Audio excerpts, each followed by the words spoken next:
give us the understanding and the ability to make the decision you would have us to make. And be with us, guide us, and direct us. For it's in your Son's name we pray. Amen. Amen. Has everyone had opportunity to review the minutes?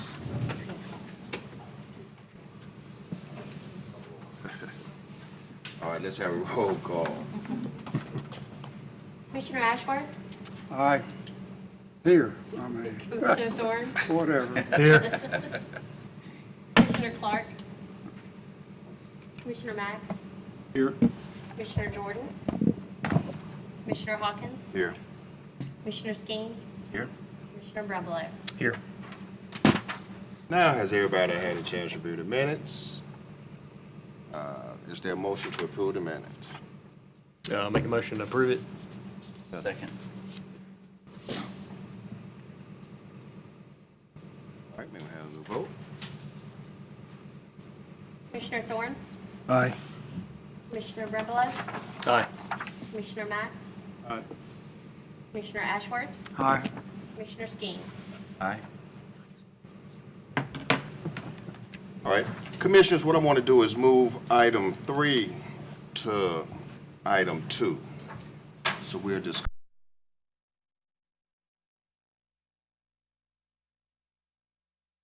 (1664) Highway 51 mini storage variance.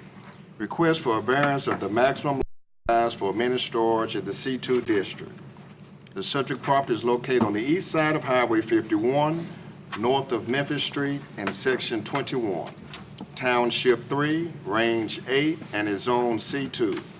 Jason Canada, representing Highway 51 Mini Storage, LLC. Mr. Cardozo, will you present the staff, the planning staff report and comments? Yes, sir. Project PL 1664, as you mentioned, request for the maximum lot size of mini storage in the C2 district at the location you just described. Jason Canada is here representing the application. A little background: the subject property was zoned is zoned C2 Highway Commercial District, and proposed plat to create this lot was approved by the Planning Commission on July 19, 2022. This was to split the lot from the quality cabinet on Highway 51 into two parcels, and this being the parcel located to the east of the quality cabinet facility. The setbacks are listed in your staff report, and this variance request is derived from the conditional use requirements, which is actually the next application on the agenda. So for the sake of conversation, a lot of these details will be the same. But in the C2 district, the maximum lot size, among other conditions, is 5 acres. The applicant's requesting to apply for a conditional use on a parcel 6.98 acres. And as I mentioned, mini storages are allowed by conditional use, which is the next request on the agenda. Yeah. But first is the request to allow the application to move forward with a 6.98 acre parcel. For the record, I'll read the discussion topics for our frame of decision tonight, and the special conditions and circumstances that exist are peculiar to this piece of property. Structures or buildings involved are not applicable to other land structures or buildings in the same district. The little enforcement of the provision of these standards would deprive the applicant of rights commonly enjoyed by other properties within the same district. The special conditions and circumstances do not result from the actions of the applicant and are not based on economic considerations, and the granting this variance would not confer on the applicant any special privilege that is otherwise denied by this ordinance to other land structures or buildings in the same district. And the applicant has provided a response for each of those, but generally speaking, the applicant's arguing that the shape of the lot with, it's referred to as a flag lot, the driveway makes up a bunch of the acreage of non-usable land. That kicks him over the 5 acres, and so that's what he's argued as his hardship would be the shape of the lot. He has provided a proposed site plan and building elevations, which are preliminary at this point. All formal design would be going through design review, but he has provided these just to give you a frame of where the proposed buildings would sit and a general idea of the proposed buffer yards. And of the two applications, this is strictly a decision on whether the conditional use can move forward on a 6.98 acre parcel. So all the considerations of the actual facility will come in our next vote, but both would be required to be approved for this application to move forward. So as I mentioned, the applicant if approved with this and the conditional use, would be required to submit a certificate of development and all building permits. And as always with this decision, there's a 10-day period of appeal with our department, and if submitted, it would be heard by the Board of Aldermen at a public hearing. We'd be re-advertising. I've proposed motions to approve, deny, and/or table with the criteria for consideration of a variance in your staff report. And there's site maps and proposed elevations in your staff report. As I mentioned, Mr. Canada is here with his architect if you have any questions for him or I. And that concludes my staff report. Any question for Mr. Cardoza from the commissioners? Would the applicant please come forward and state your name and address in its entirety?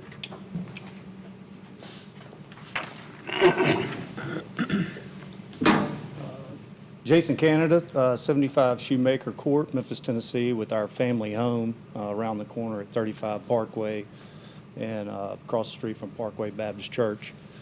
Grew up there, and so I used to play in this field growing up as a kid. Thank you, Austin, and the Planning Commission for being good shepherds to Hernando's smart growth. Our presentation will be 2 hours. Just kidding around. Joining me tonight is John Galbraith with Thoda & Associates, Architecture and Planning, 5159 Wheelers Drive, Memphis, Tennessee. He'll present the project plat, renderings, elevations, and material color boards. John Fowler with Grinder Hayslip Commercial Construction, 1746 Thomas Road, Memphis, Tennessee. We'll get into specific construction challenges and the lot size. Specifically to Highway 51 self-storage versus mini storage. They're one and the same and interchangeable. It will be Highway 51 self-storage. Will be a full-service, state-of-the-art secured facility offering for lease, climate-controlled storage, outside surface parking, retail sales of boxes, packaging, and moving supplies, locks, tenant goods, insurance, and moving truck rentals. With one full-time manager and 2 part-time employees for a manager's assistant and a maintenance superintendent. Office hours will fall in a range of normal business hours, typically between 9 a.m. and 6 p.m. Monday through Friday, with some lighter office hours over weekends or by appointment. Gate hours will be 7 days a week from 5:30 to 9:30 p.m., 5:30 a.m. to 9:30 p.m. Any access to the facility outside of normal gate hours will have to be requested and granted in advance and will be controlled by the facility software and smart keypads at the gate entrance. I'll let John come up, Galbraith, architect, and kind of go through the architectural stuff. Mr. Canada, just in case somebody has a question for you. We can, we'll circle back around if that's okay. Yeah.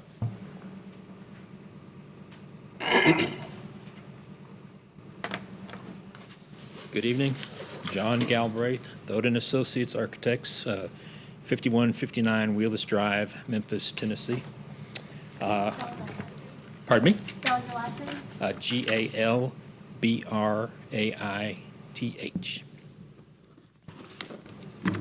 Okay. I assume that everyone has a copy of the site plan and the renderings. It's a pretty straightforward deal. I mean, as everyone's been saying, the narrow part of that touches Highway 51 and the access really is just wide enough for the access drive and some planting. If you look at this rendering on page 3, which I apologize to the people in the audience, but I don't have anything bigger. But so when you're driving down 51 and looking down the drive, you're going to see the main building kind of from the street like that. It's a 2-story building, primarily brick, a reddish brick, some storefront glass on the first and second floors. It'll have a covered canopy for entrance. That will be the only part accessible to the public. From that point on, everything else will be behind a sliding gate or a gate of some sort, depending on, access for the storage people. The exterior walls on the sides that face the residences are going to be the brick with a stone or a cast stone material. I brought samples. This is the brick that we've proposing, just kind of standard red brick. Split face block on the bottom, which would be kind of a limestone color. These are approximate. It all depends on availability of the product, but we're going to, whatever we do will be in these color ranges. So the wall surrounding the site will be about 12 foot 8 high, 2 feet of the block base. The rest will be the brick. This will be separating, it'd be a 20-foot yard between this brick wall and the surrounding lots. On the side facing 51 behind the cabinet company, there will be a fence. It will be a black metal corrugated fence, not corrugated, but the fence with we'll have brick piers that will again match up with the building with the brick and the block. And then lastly, we will also are proposing a sign at the corner of 51 and the entrance drive, which again is on the rendering on sheet 3 of your package. And we are following the guidelines proposed or set out in the Hernando ordinances as far as the height and the size and everything, all that. Yeah, like I say, it's pretty straightforward. I don't know if there's anything specific that anybody has questions-wise as far as materials, uses. Yeah, I'm looking at phase 2 rendering. Yes, sir. You've got the addition of 5 buildings up to building 8. But on the rendering, you've got 2 buildings listed as building 5 for a total of 9 buildings. I'm sorry, which sheet are you looking at? This one. Okay. These 2 are labeled building 5. Yep. Because we compared the whole. Exactly. Apologies. We'll correct it. So phase 1 would be 3 buildings, and phase 2 would be the rest of them. I'm sorry.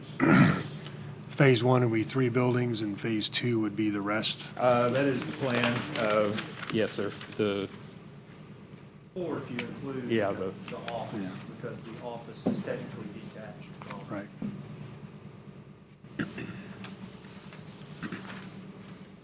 John can speak some more on the construction side of things. Yeah, my name's John Fowler. I'm with Grinder Hazlett Construction. I'm going to be representing Jason as his general contractor if we get this thing off the ground. As they mentioned, the property is kind of limited because a lot of the acreage falls in the drive line. The one thing that John didn't mention that he mentioned the fence on the front, so the buildings would essentially on the back and the north side, and which would be the east side, are going to essentially function as the fence. So what the residents from the Parkway area would see, which we're way below them, is just brick walls. That's all they would see. On the other property lines where they're not brick walls, which would be the south and the west, we will have a nice wrought iron fence, brick piers, lighting out there. We plan on having a nice landscape buffer all the way around this thing, so it would be irrigated and landscaped. And as the way the property lays out right now, it's difficult to use it for much anything else really. If we weren't able to use, let's say we were limited to the 5 acres, we're going to be, because of the way we have to arrange these things on the property, we can't shift it to the south. So the property, if we limited it to 5 acres, the property that we wouldn't be using would have to be to the south side. and in which case that property is basically cannibalized. There's nothing you could really do with it unless we created some sort of road into it and access. But that's really not feasible either because of what we're doing with this, fully gated and fenced property. So it's difficult to do much else if we can't use the full, the maximum amount of the property that we're requesting. So I will say that my company has done these before, these mini storage buildings. Jason's, I'm a resident of Hernando, by the way. I work in Memphis, but I live here in Hernando. So I have a vested interest in seeing that, that our town looks nice also. And I will say that what Jason's proposing is a first-class facility. It'd be the only climate-controlled storage in town, I believe. And it's the second one, excuse me. But what he's proposing from a construction side of things, he wants to do it right and first-class, fully brick, and something that would look nice and our town can be proud of. And John, what would you say once you carve out the driveway and the residential buffers on 3 sides, the actual storage, it gets whittled down to, I think, 5.6 acres, is that Yes, that's correct? correct. I think Yeah, the actual talked usable about- area is about a little over 5.5 acres. Yeah, I was gonna ask with that, what you thought that, just the entrance part, the narrow strip that comes from the land. It looks like, this text is small, it's like 300 and something feet by, is it 80? That sound right? 60? 60, okay.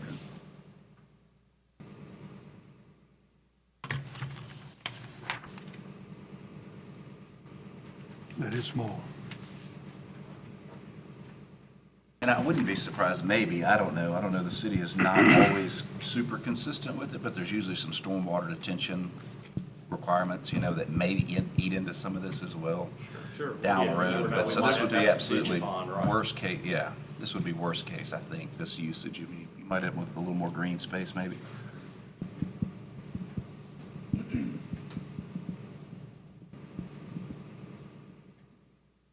I like the 12-foot wall, was nice, above and beyond, for sure. Hey, John, I got a question about the U-Haul parking. Is that the only thing that's going to block that U-Haul parking from the street traffic? It's just that one tree? There's no reason if the city requires it or desires it. We could do a number of things there. We could fence that area with brick, because it's not a huge area. We could put a landscape buffer around it with tall trees. He just dropped that tree kind of in there.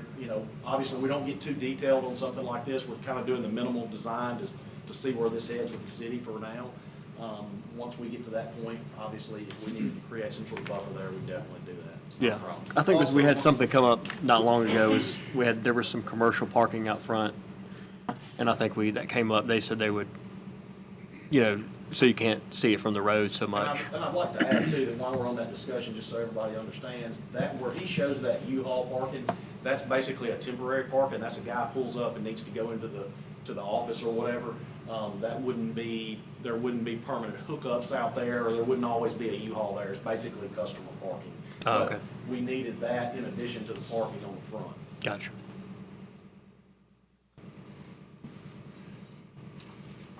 So those are essentially extended parking space, like extended Yes, length well, parking? when he shows on the plan, we've got some RV type parking on the south side of the property, but then you see up front at the drive there, they show 3 parking spots there, and that's more or less so a larger vehicle could get in if somebody, like I said, if somebody was stopping in that needed to go in the office that was in a U-Haul. And that's kind of a nice to have thing also. It's not 100% necessary.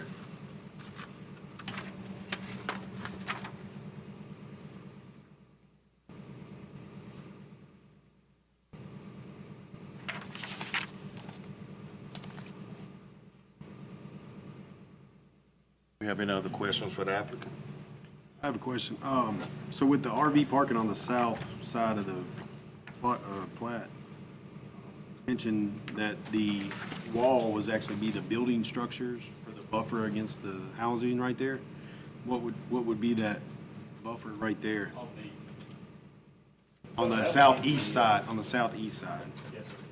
That would be the wrought iron fence with the brick piers. So it wouldn't be a brick wall buffer It there? wouldn't be a solid brick wall there. Essentially, the buildings, if you look at the buildings, they function as the brick wall. When we say a 12-foot brick wall, we're saying it's the backside of the building. We're bricking Right. the whole thing all the way around. And then the fence will tie into each building to fill in those gaps essentially. It's not very economical to build a 12-foot wall around that much property, obviously. And we could change the development, like the phase, if that were like the second phase could include coming on around the exterior of the property there. Yeah, I did. I misunderstood that. I And didn't catch we're that. also on that, we've got to look at where the residences are. Really, all of your residences are on this east side of the property and on the north side of the property, so. There's some Are there a few There's right some here? on the south, yeah. Okay. And then on the west side, it's pretty much the back side of Quality Cabinets.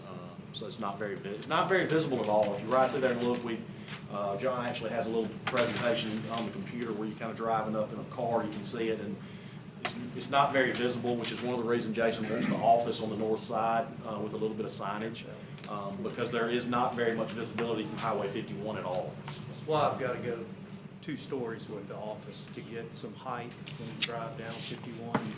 Got to have a strong sign presence and see the office building from the highway.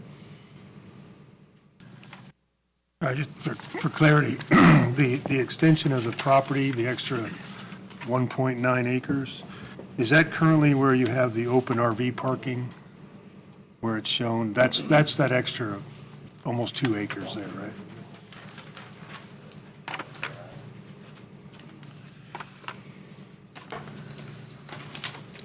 Are you talking about the drive? This area right here, He's talking about the south. the south? Oh, yeah. Is that extension, the 1.9 extra acres? It's all, total is 6.98. Right.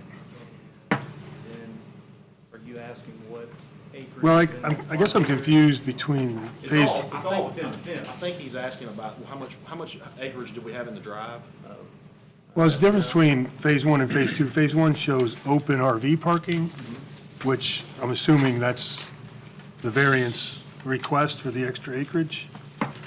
But then phase 2, there's buildings. Is that covered parking for the same RV? Or- No, so that's, Be doing away not with the RV parking? Sorry, You'd be doing away with the RV parking it shows in the final phase 2. plat? over time, as the intention will be to be 100% climate control self-storage. The parking will there on the south. The variance is for the entire.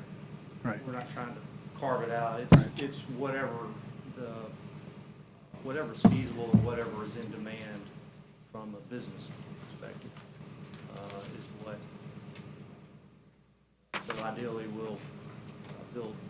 The second phase will be more buildings. Austin, is that, I mean, if the building was going to function as the opaque barrier, would that not require another variance request or not? Depends on what landscaping they provide in between the two, because since it's 12 foot tall and there's no windows on the rear part of the building, it might be able to be considered not as a part of the opaque barrier.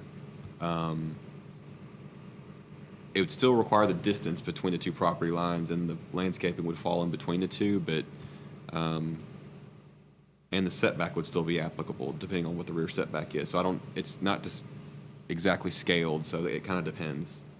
The building couldn't be so close to be, I think the rear setback in C2 is 40? 20, so it'd have to be at least 20 feet from the property line, so it just depends on final design. Yeah, on the residential side.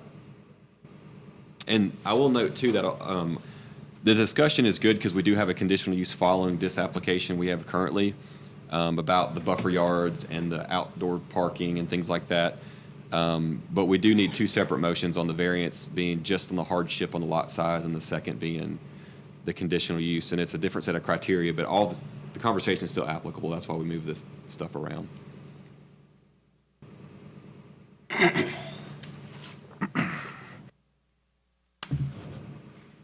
Any other questions for the applicant?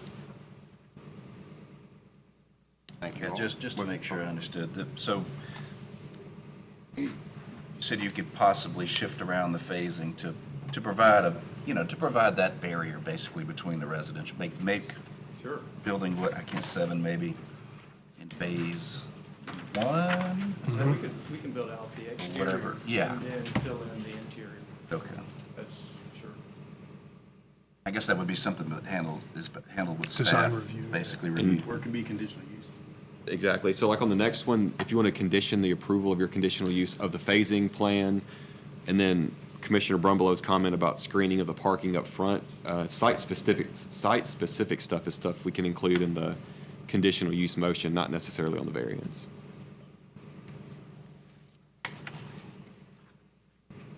All right, thank you all. Is there anyone in support or against this item? Please come forward and state your name and address in its entirety.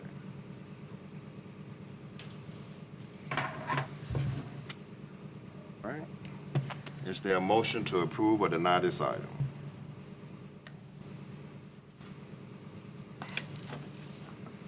I've never been to one of these. When does the public, Come up here and say when that. does the public get to ask about the drainage? Name and the lighting? address, name and Tammy Shaneyfeld, I live at 71 North Parkway. My house will be backing up to that. I'm just wondering what kind of lighting will be flooding into my backyard.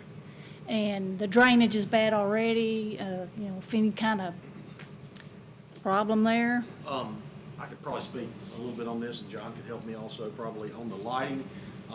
We do not intend to, lighting's a big issue in a lot of communities. I do a lot of work in Collierville, so. Need to talk this way. I'm sorry, I apologize. Lighting's a big issue in design nowadays.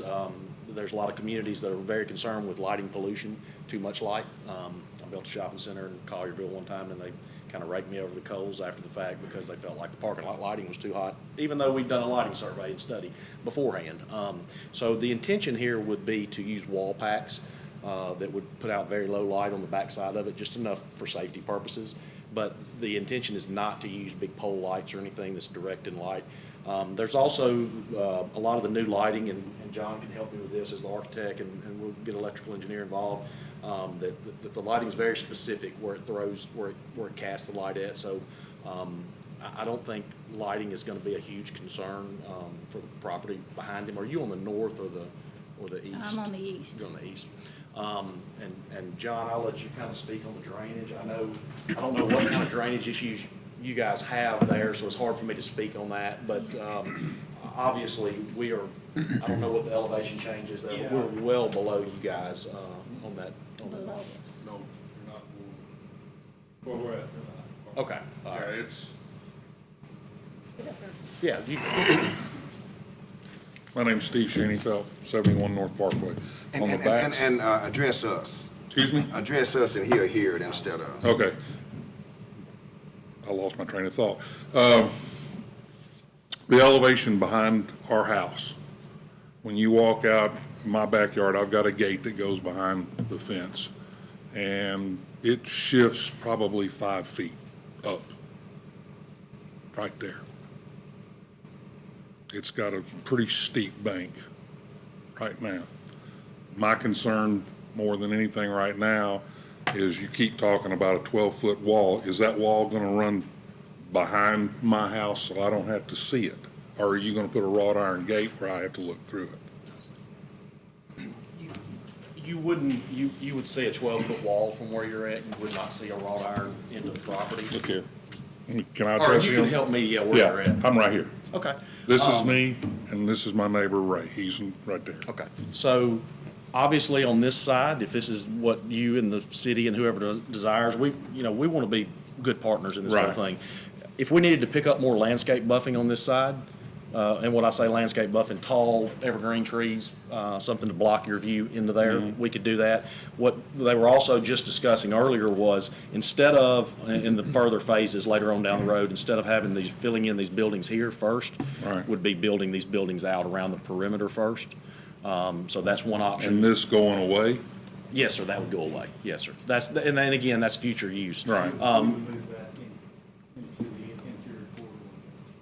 Right. And as far as, drainage on the property, I can't speak to what's going on back here. I've never been back there. You know more about it than I do. But most of the drainage would.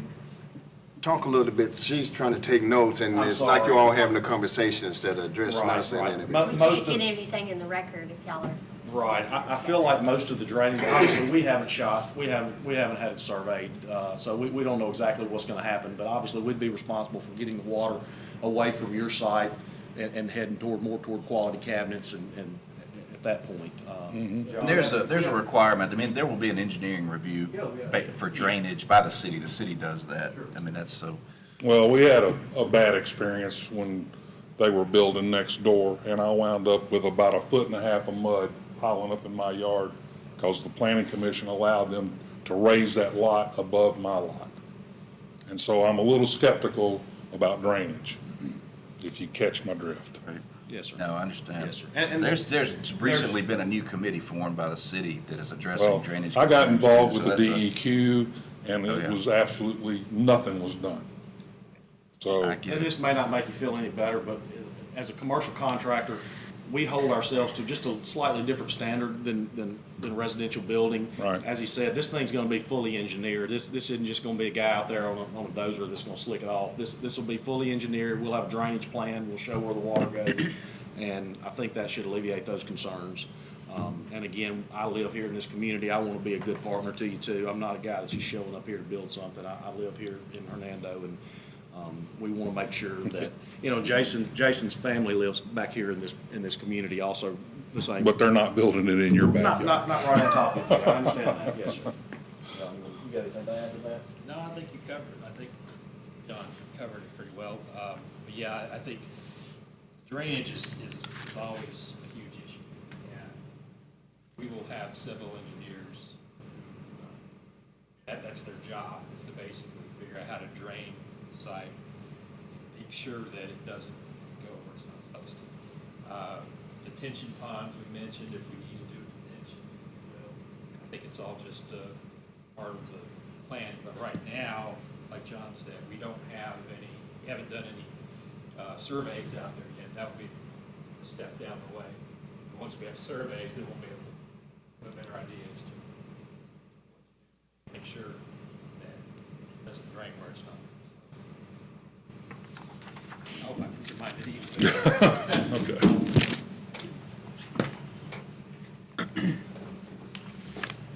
Anyone else in support or against this item?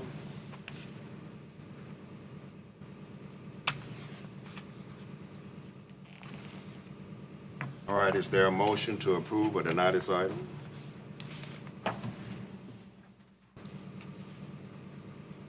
I'll make a motion. Make a motion to approve a zoning variance requested by Jason Canada, representing Highway 51 Managed Storage LLC for the maximum lot size of a mini storage in the C2 district as reflected upon the documents in the application on property located on the east side of US Highway 51, north of the Illinois Central Railroad overpass and south of North Parkway in Section 12, Township 3 South, Range 8 West, based upon findings A through D. Staff comments. There a second? I'll second. Commissioner Clark, or Commissioner Thorne, Aye. Commissioner Brumbelow, Aye. Commissioner Mack, Aye. Commissioner Ashworth, Aye. Commissioner Skeen. Aye. All right, the motion to approve passes.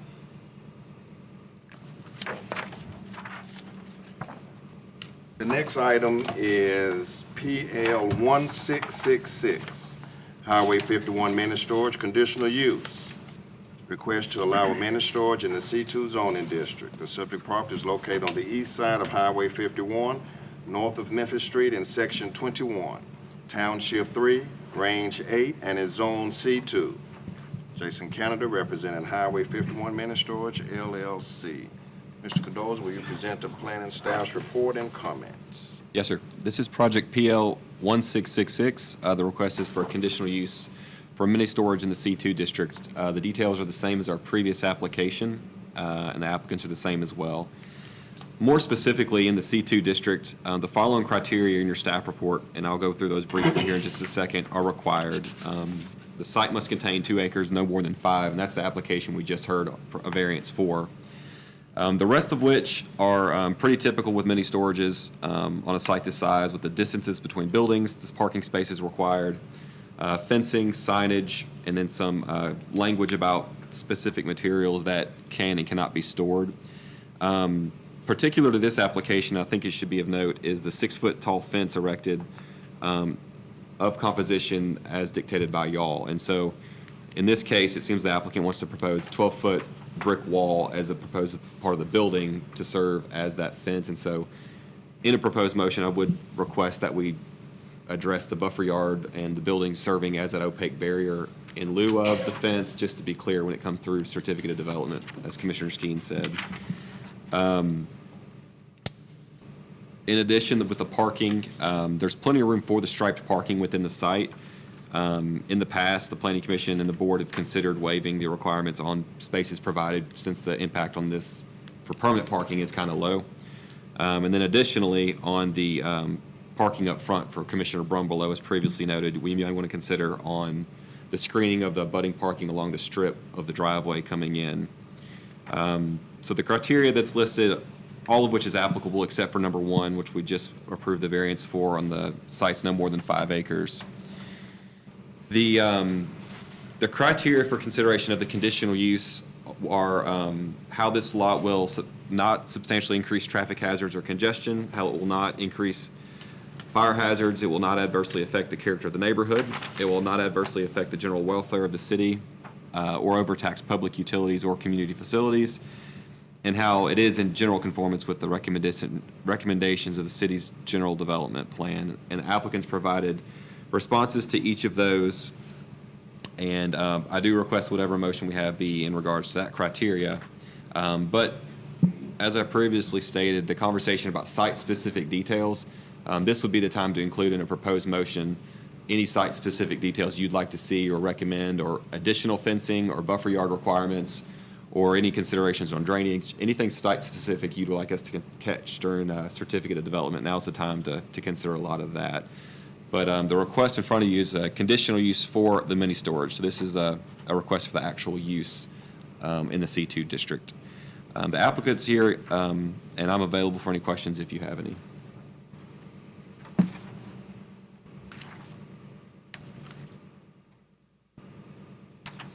All right, any questions for Mr. Cados?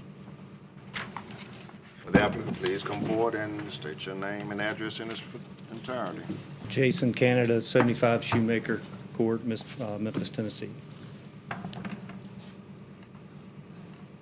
Yeah, I would just want to kind of revisit that conversation that Commissioner Skeen mentioned. So it's kind of, I don't want to say misleading, but the renderings say east wall and north wall, as opposed to, you had mentioned that that's actually the backside of the building and not a separate wall. And then on the site plan rendering, there's gaps on the east side where it says covered parking between, looks like building 1 and building 4. And then again between 4 and 8. And then at the bottom, there's some openings there. What's the plan to put a buffer there? The plan is from the outside that the wall will just be continuous. The part of the building, then when you get to the place for the parking, I envision it as that wall would just be continuous. It would look like one continuous wall, but part of it is not actually the wall, it's the building. Correct. And they're all 12 foot 8 inches high.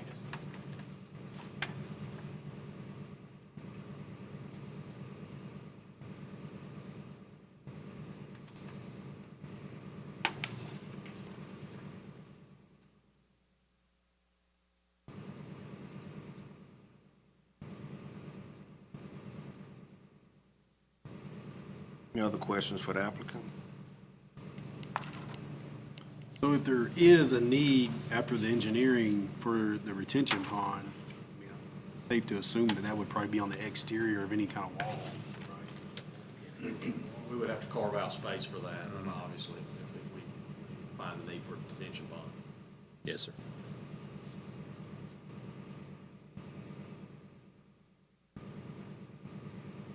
So I'm directing this to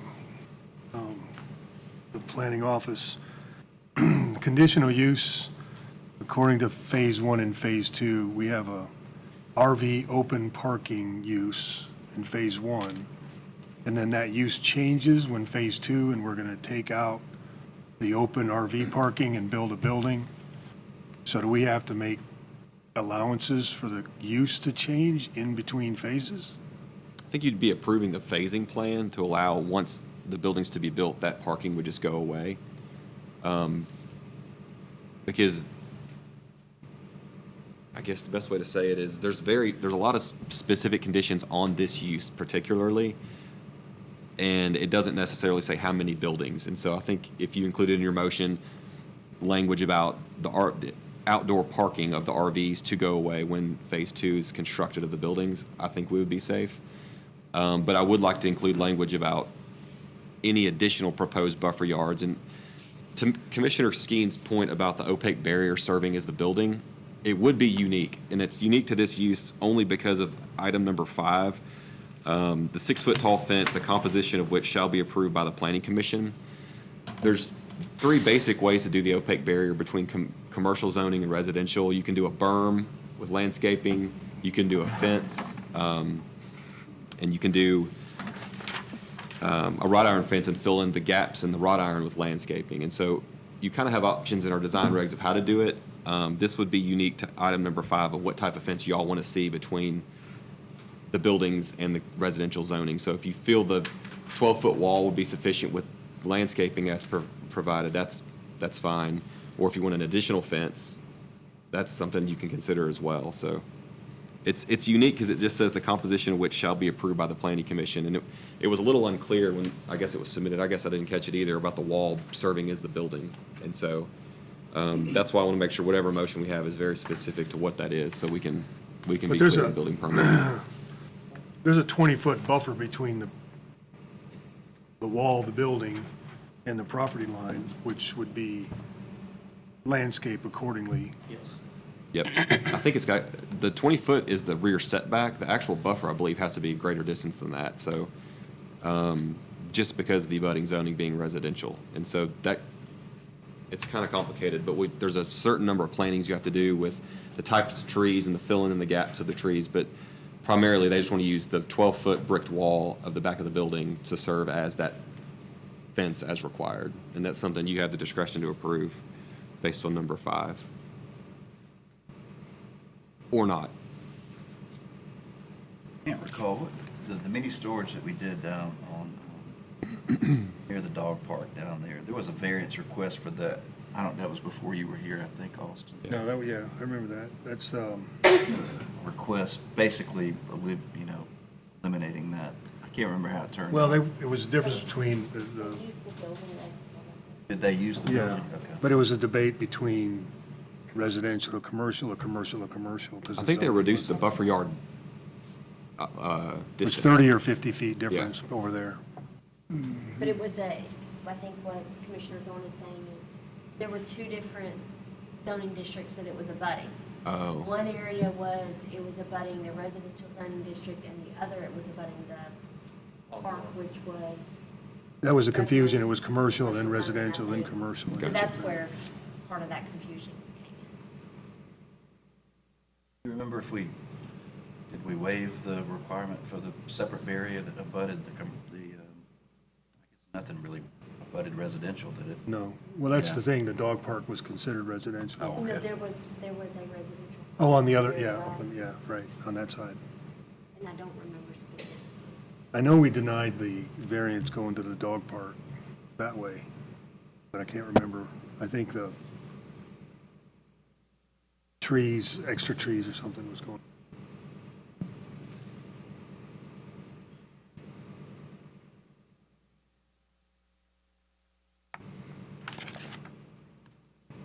In the whole idea with the wall, using the backside as opposed to just having it open and a wrought iron fence was less visibility for the residents. That 12-foot brick wall, you don't see anything going on the other side of it, as opposed to having it more open and then wrought iron fencing.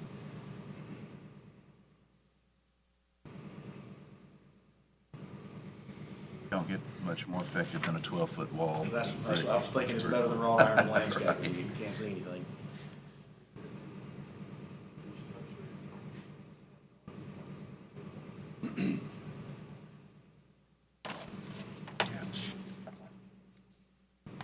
Oh, on phase one, you talking about? Saying Yeah. he would restructure it to do phase one, all the exterior.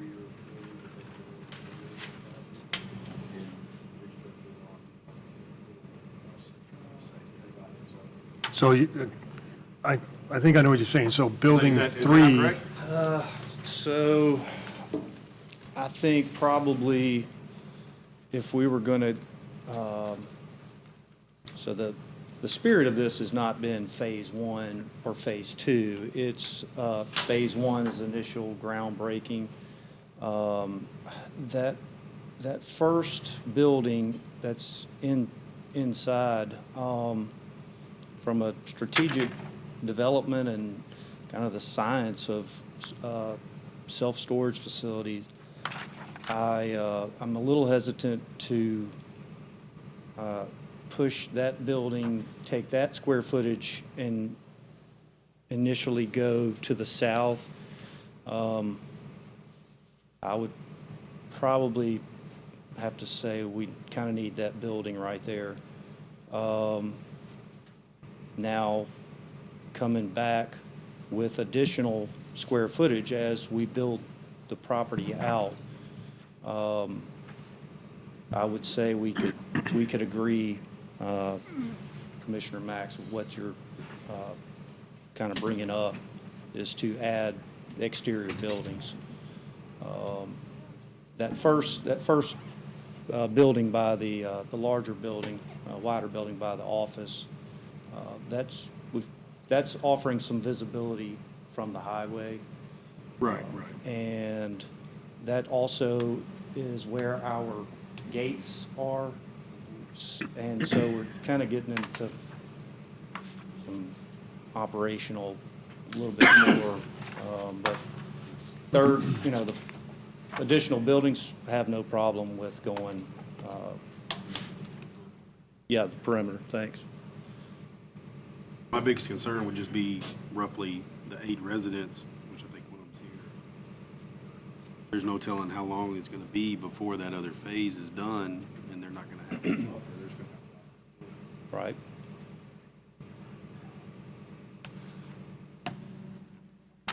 And landscaping. Yeah, Obviously, we'll the have- intention is, even with the wrought iron fence, is to create a screen with the landscaping. be curious to see what that engineering came back at as far as too, because that's gonna eat away potential. I mean, just seems like every development, more than I do, a contractor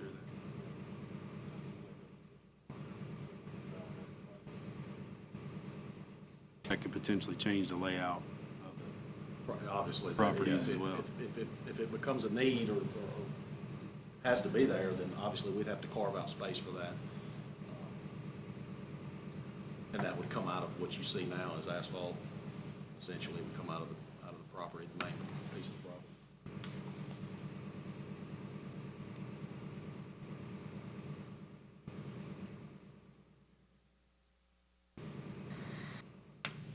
We'd Another have to get to question that for point in engineering before we really know. that. Right.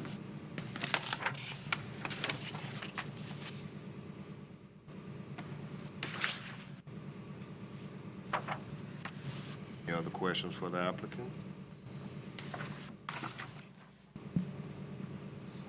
Or anyone in support or against this item, please come forward and state your name and address in its entirety.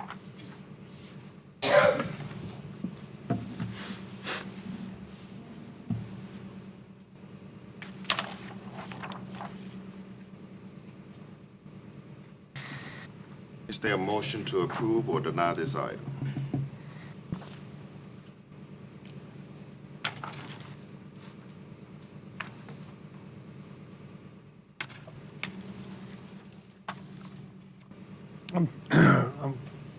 Almost make a motion to approve, and I'm struggling with the language to what you were referring to on the, how do we word that for the wall? So I think specifically would be the wall or the fence requirement in the opaque buffer be served by the 12-foot wall. Be of the served building. by the 12-foot wall. Do we have, and this, again, apologies, the conditional use, do we put a time on a conditional use for Yes, how sir. long the open parking is? Or like phases, or? It's typically just tied to the use as a whole. And so Okay. the phasing, it's going to be hard to even nail down, but if you want to be specific about the time limit on the facility, we can do that. And then language about when the buildings are built, the paved RV parking shall go away for phase 2. But to answer your question, the time limit's usually on the facility as a whole. Well, the reason I ask, Commissioner Max's point is the phase 1 leaves that other residential's wide open, to see. Do you have a 2 years, year and a half, 3 years? That's all, it's on supply and demand. And, yeah, I kind of got what Austin says, kind of part of the operation. Now, after speaking in the meeting, we'd probably go ahead and move parking closer to the inside and keep the outside kind of clear and ready for phase 2. Oh, you say move the Yeah, we'd go open ahead parking? and- We'd go ahead and do it. We wouldn't, because that's expensive to pave it and then. Yeah. So we would go ahead and move the parking to the interior corridor more so. Okay. And then leave the east and south boundaries, Natural? what do you say, pad ready kind of thing. Yeah. And to be clear, like what you see now with the parking, it's not shown, but it would still require an opaque barrier of some sort as dictated by the zoning ordinance. The only difference would be the wall would not be served by the building. It'd be wrought iron with landscaping Right. or a berm. So there would be some sort of separation, it just wouldn't be served as that building.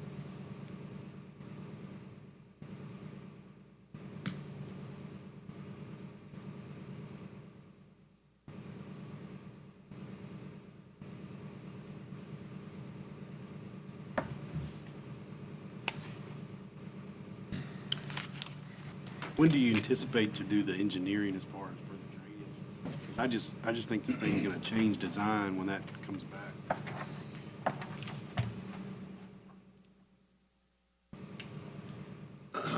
Well, we Well, I know you're following the process, yeah. put the cart before the horse. Right. But,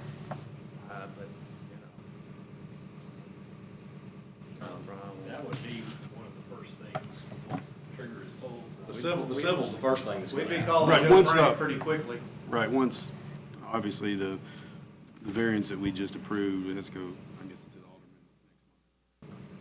alderman. Well, actually, both of these decisions are final with you guys Okay. unless it's appealed.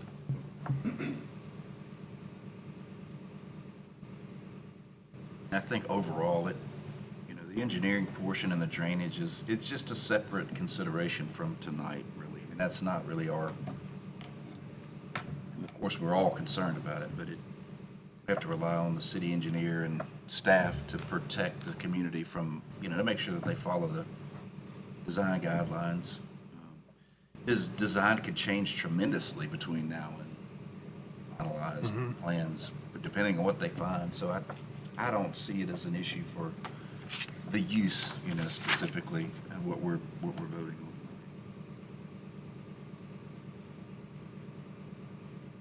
And as you mentioned earlier, there's a new committee in the city that specifically looks at drainage now for all new development. So that's going to be looked at with a magnifying glass before they're allowed to, the final plat or final design, which is not what this vote is for, but just, I don't know if that helps comfort a little bit of your concerns, a little bit. Well, it's better than that. I'll speak a little bit. I own another property, and John is helping me now with an entire drainage project to, go in and work on things. So, as an owner and investor, I want to be a good neighbor. I want the water to go where we need it to go. I'm with you, so. What he's saying is we're spending a whole lot of money right now fixing a property that he purchased where the person that put it in did not put the proper drainage in, and we're spending a boatload of money trying to fix it now and make it right. And even then, Jason's gone above and beyond. He's paving his neighbors a lot that he doesn't even have to pave. So, I mean, I can tell you that he's going to be a good steward when it comes to this.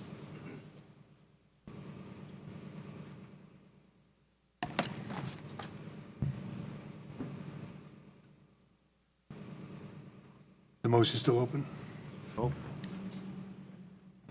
I'll make a motion to approve the application by Jason Canada, representing Highway 51 Mini Storage LLC, requesting conditional use for a mini storage in the C2 district based on documents submitted and based on the following. The subject property is located on the east side of Highway 51, north of Memphis Street in Section 21, Township 3, Range 8, and is zoned C2. Following items 1 through 6, and the building wall will serve as the opaque buffer.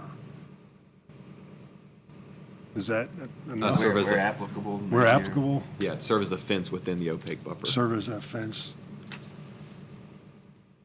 And what was the other item that we were going to add? Time limit.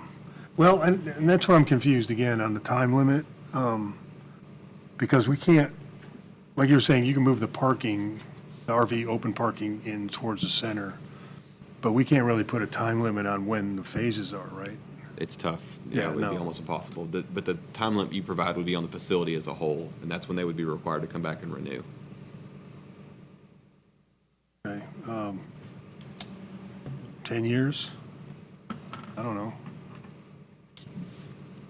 A permanent facility like that, I mean, I know it's hard to, it just gives you a chance to address any issues. They have to come back and ask, and if there are drainage problems, then we can say, not until you fix it, or something, Yeah. So what is I mean, I don't know. Is That 5 what, years? 5 to 10 years, 20 years?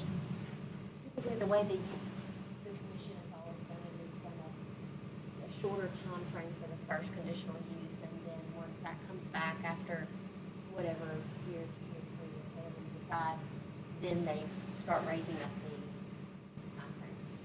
That's how it's been done as a general rule. okay. Well, is general conditional use, 2 years okay?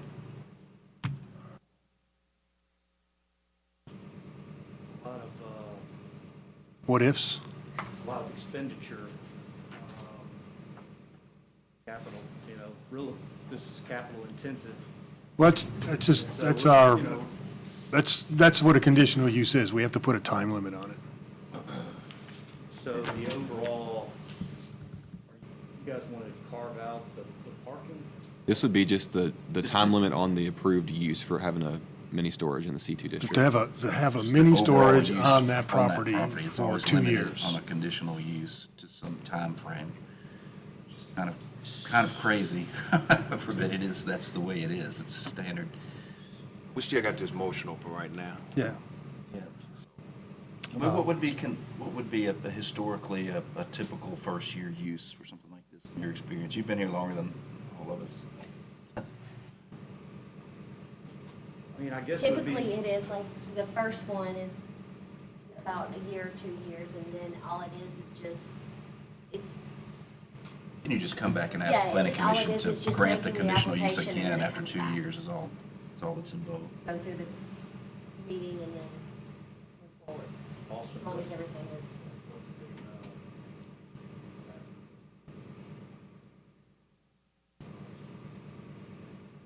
I mean, it is up to the commission to grant that time limit. If you don't agree, you can appeal the decision to the board. Either, but ultimately, it's their decision of how long they want to give. I guess it goes, Kristen, did you get the opaque wall notes? You get that part of the motion? Building wall is buildings within the opaque wall. Right, and conditional use of 2 years. Yeah, so I guess, All right, we have a second. go 5 years? Got this motion on the table right now.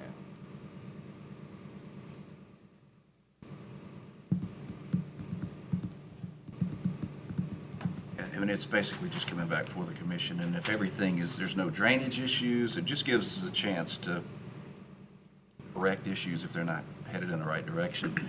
Other than that, it's just a formality. I can't imagine you building this thing and it not being granted without, it's just, I don't fully understand the need for, but it's just the way it works. Waiting on a second. Waiting on a second. Second, I'll second.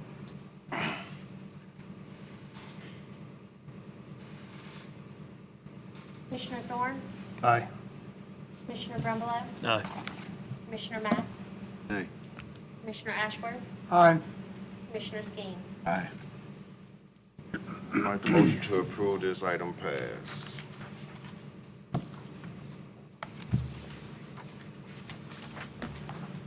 The next item is PL 1665, Dollar General.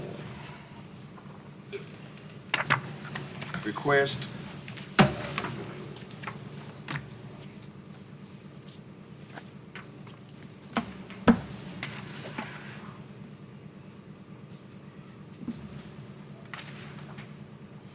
in for a variance of the maximum number of parking spaces, portion of retired buffer yard, and the maximum allowable square footage. The property is located on the corner of Dealworth and Mackinville on the west side of Mackinville Road, north of Dealworth Lane, and south of Cedar Grove Parkway in Section 7, Township 3 South, Range 7 West. Patrick Weeds, representing Blackburn Construction. Mr. Cadosa, present the staff's comments and report. Yes, sir. Project PL 1665. This is a request for 3 variances for a proposed Dollar General at the site you just described on Mackinville Road, just north of Hernando High School and just south of the current Compel Church under construction. The first variance request is for the size of the building in the C1 district. The maximum allowed size is 10,000 square feet.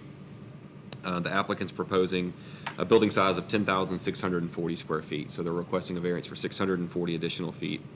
A little background on the site before I get too far into that is the site was zoned C1 neighborhood commercial on July 17th, 1990, so please excuse that C2 in there. It's zoned C1 neighborhood commercial back in 1990. The second request for variance is on the parking spaces. The required number of spaces based on the square footage of the building being 10,640 would be 54 parking spaces. They're requesting to do 49. And so this was calculated at 1 space per 200 foot of gross leasable area. So a request of 6 less spaces than required. And then similar to the last application, the applicant's arguing that the abutting site to the north has not developed in a residential manner. It's developed as a church, which is allowed in the residential zoning, but is not a residential use. And so they were requesting to waive the requirement of the opaque barrier fence on the north side of the masonry wall. And similar to the last application, that can be bricks, natural stone with columns, either decorative wrought iron or solid brick, and filling in with landscaping. The landscaping still proposed. They'd like to waive the requirement for the fence. If approved, the applicant shall apply for all necessary building permits, and anyone aggrieved with the decision can appeal to our office within the 10 days, and that decision will be taken to the Board of Aldermen. 4 criteria I've mentioned in the previous application about the special conditions or circumstances being peculiar to this lot, that the literal enforcement of these provisions would deprive the applicant of other rights commonly enjoyed by properties in the area. Special conditions and circumstances don't result from actions of the applicant and are not based upon economic considerations, and that it would not confer any special privilege that is otherwise denied in the ordinance to other land structures or buildings in the same district. And the applicant has provided a response to each of those each of those questions of why they feel they deserve to be approved for a variance. And so I would request that any decision we make be structured around those 4 criteria. And so to sum it up, they're asking for 3 variances, the first of which would be an additional 640 square foot of allowable building size. The second would be to do 6 less spaces than required. And the third would be for the opaque barrier fence requirement on the northern boundary line. The applicant was Patrick Reeves, representing Blackburn Construction on the application, and they have a representative here tonight, and I'm available if you have any questions.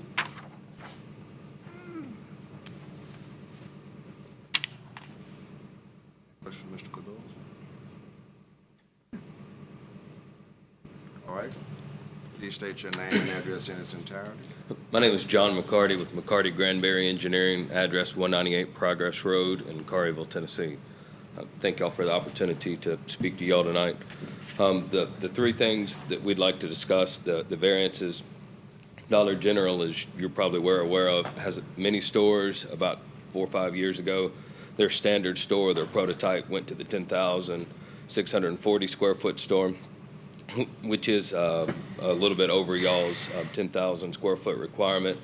Hoping that y'all would see that it's close enough to y'all's standard and allow them to build their standard architecture instead of having to shrink the building to the 10,000 square foot maximum. With their mini stores, we typically do 35 parking spots, which suffices for their use, but trying to meet the intent of the zoning ordinance, we can provide the 49 spaces on site to meet the zoning ordinance to the best we can. And then with the fence, having the church next door instead of the standard residential that it's zoned for, it made sense to request that variance. If it were normal homes, we would be more than willing to build the brick fence, but we feel like that the landscaping adequately screens from the properties and the uses. I'll try to answer any questions if y'all have any.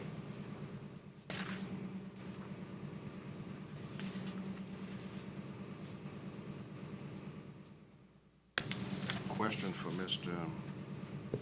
Reeves.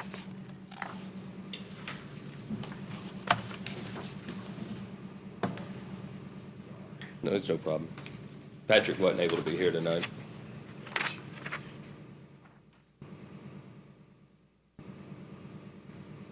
If y'all would like, I could go over the site plan with y'all.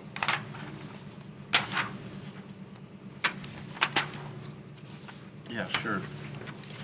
Yeah, that's what I'm studying right now. I assume y'all got this exhibit that shows the site plan. The building will be located along the Mackinville frontage. The entrance to the building is right in the middle. The parking will be a double loaded parking aisle along the east side of the building on the Mackinville side, and then on the south side we would have the single loading parking, and the north side single loading parking. We do plan on having our detention pond on the north side of the building. There is a stream located just off our property onto the church property to the north, and one of the reasons that the wall doesn't make sense is because our property drops down and towards the ditch, and so if we build a wall, a 6-foot wall down by the ditch, you'll be able to see right over the top of it. There's also some extensive trees in the area that will provide the best screening. The site is maxed out with the 49 spaces that we've shown and the standard building that Dollar General builds. So not having any more room is the main reason we're asking for the variance on the parking. We definitely don't think it needs it. We build many of these stores.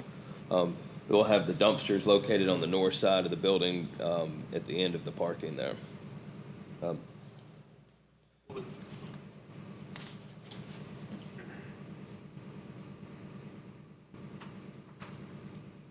There's a landscape sheet that should be in y'all's packet as well that shows the proposed landscaping all along the north line with the church It's pretty extensive landscaping by our landscape architect. We've also got extensive landscaping all across the front of the site, on both streets and in the parking islands. And then we've got, I think, which should have been included in your packet, one of the sample buildings that we do. The all brick, this is the pilaster building. This is, the one that's in your packet is one we built in Olive Branch on Church Road a couple years ago.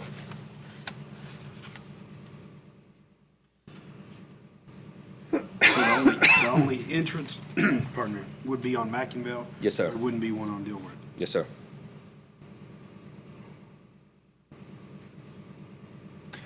This question for Austin. I don't have the ordinance in front of me.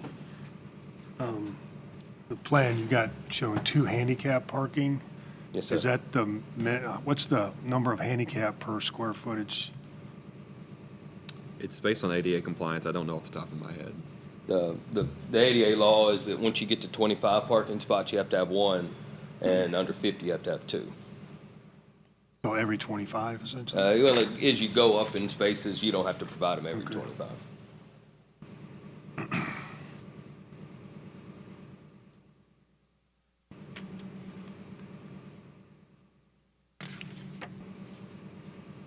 Is it some widening there of Mackinville and Dilworth? Is that part of the development, or is that? Yes, sir. We've required a lane improvement in curb and gutter and sidewalk to Mackinvale, and then curb section and sidewalk on Dilworth.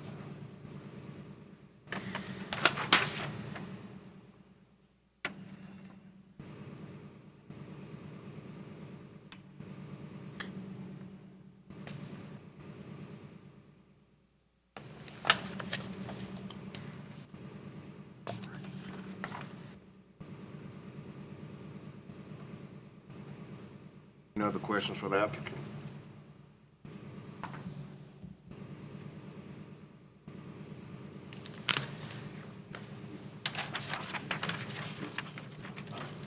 All right, thank you. Anybody for and against this item, state your name and address in its entirety. John Pounders, 1880 Mackinville. Can I see?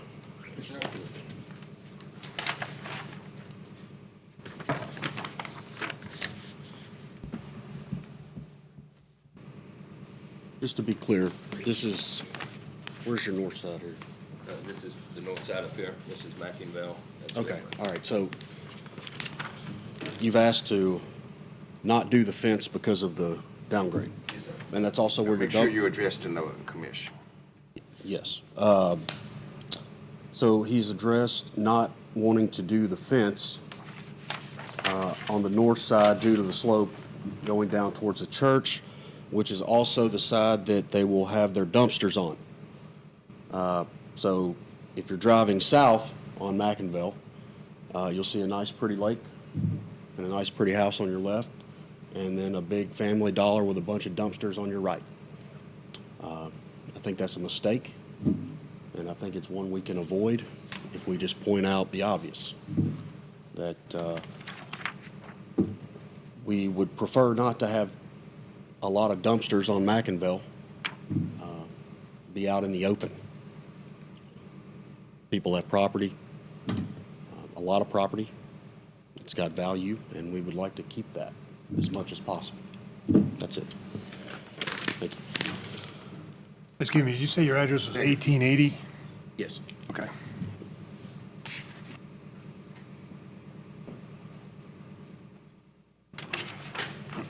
Name and address.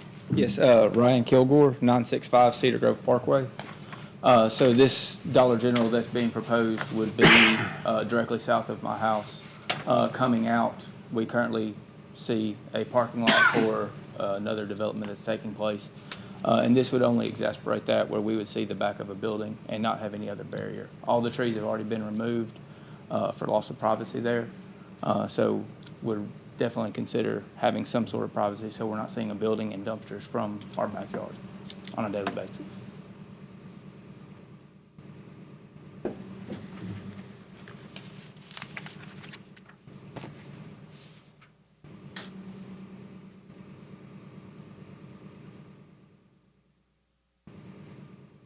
Anyone else for or against this item?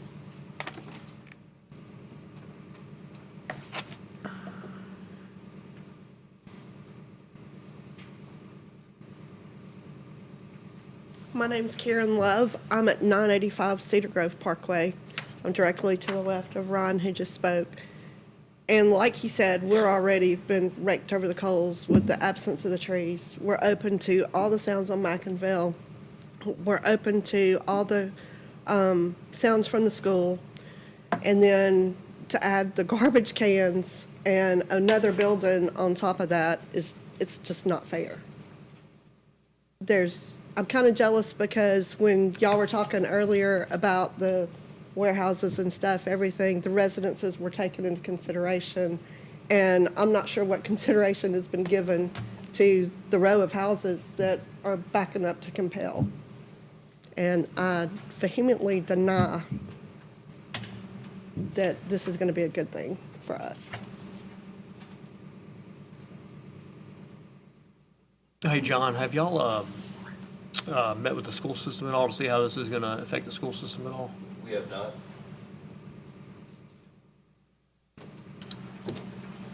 Hi, I'm Mary Agnes Ledbetter, Can you hear me? Loud.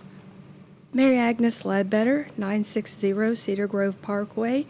I live off of Mackinville and the Lakes of Cedarwood. I don't think that Dollar General really fits our neighborhood and our property values. The traffic on Mackinville has been horrendous. It keeps getting worse. And with the proposed shopping at the other end and the new schools,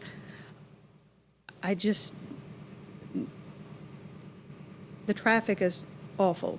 And as Karen and Ryan said, with the loss of the trees on the street, the noise is just a lot. It's horrendous.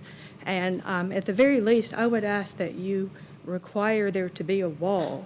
I wish that there was a wall between us and the Compel parking lot. We've lost the trees, and looking at dumpsters and the further loss of more trees and the additional traffic with the store, I just don't think it's going to fit our neighborhood or be of any benefit. There are already two Dollar Generals that were within just a few minutes of us, so I'm sure they've got a reason, but I just don't think it fits our neighborhood and it will be beneficial at all.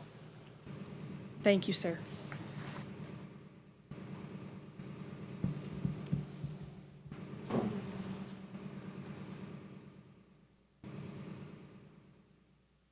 One thing I do want to say is that the commission can't really,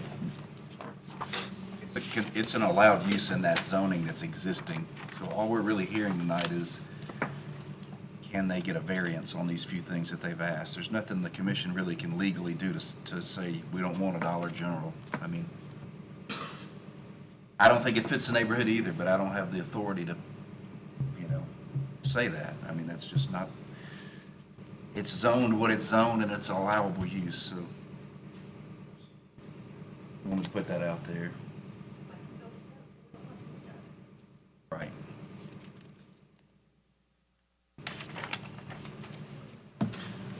One other thing I would state too is while they say, we have all these other stores that have the same parking, think about the traffic there with the middle school and high school, how many kids, how many people are going to be stopping in there, that if they are requesting to increase the size of the store for that variance, additional parking, I think, should be at least included in that so that they can withstand the traffic that is going to be there. So, if there's one variance, I think, they should have to, go forward and have the maximum parking spots, maximum square footage as such, too.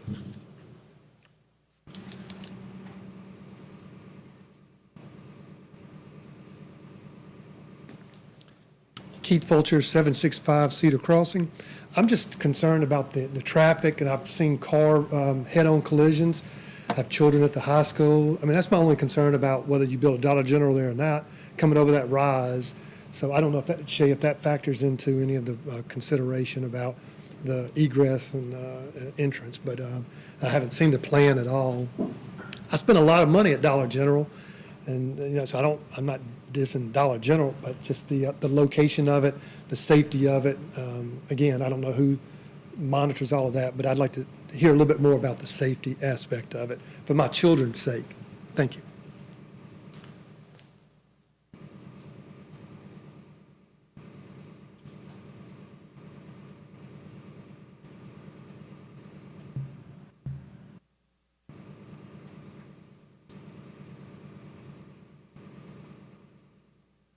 Austin, that, remind me again of the name of that 30% tree thing we just passed not too long ago, where 30% of the trees of a particular acreage, am I misunderstanding? The tree mitigation? Mitigation. Yeah, so the, basically you pay into a fund to replace trees on site that are removed. But typically that's large-scale grading projects. And in this case, they do a tree survey and submit. So I can't tell without doing that tree survey how many they would have to be required. Most of the time, they just do the landscape plantings within islands, and then if there is required buffer yards, they plant it within that for smaller sites. And then a lot of times on the larger sites, they pay into a fund. It just kind of depends. So the larger would be like next door to the Compelled Church, that would apply to that? I'm sorry? The Compelled Church property next to that, it would apply to that, right? The great, to be honest, that one was issued kind of before I started, so I can't speak to specifics on the mitigation, but the required plantings are typically in the landscape islands and on the sides of the building, and then the required replants of trees are only anything greater than 8 inches in caliper, which is a qualifying tree, so that is determined during a tree survey. Thank you.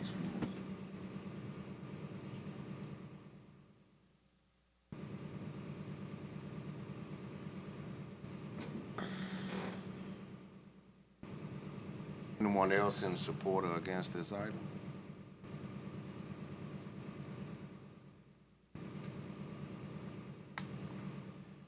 Is there a motion to approve or deny this item?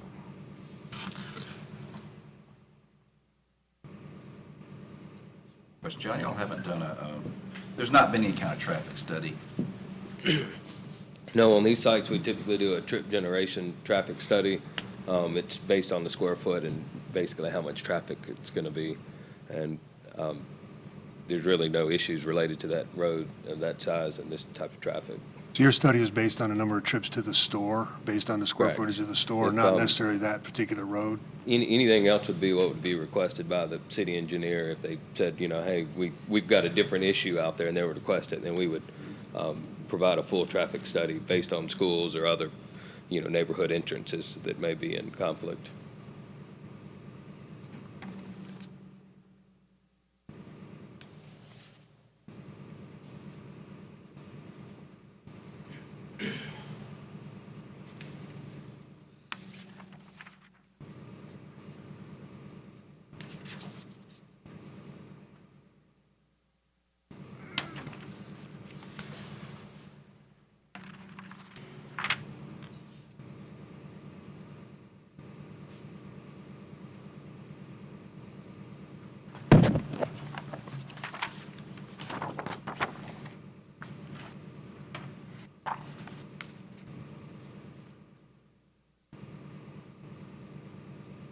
Is there a motion? Yeah, I'll make a motion to deny the zoning variances requested by Patrick Reeves of Blackburn Construction as reflected upon the documents in the application. Own the property located at the center of Dilworth and Meccanville on the west side of Meccanville Road, north of Dilworth Lane, and south of Cedar Grove Parkway in Section 7, Township 3 South, Range 7 West, based on the following A through D. That's it? Yeah. I second it. Commissioner Thorne? Aye. Commissioner Brevalo? Aye. Commissioner Max? Aye. Commissioner Ashworth? Aye. Commissioner Skeen? Aye. All right, the motion to deny this item passed. The next item PL 1668, this is table. Yes, sir, the applicant requests us to table PL 1668 until the next meeting. And so we can just get a motion in a second to move it to the next one, that would be appreciated. Make a motion to table to the next meeting. Second.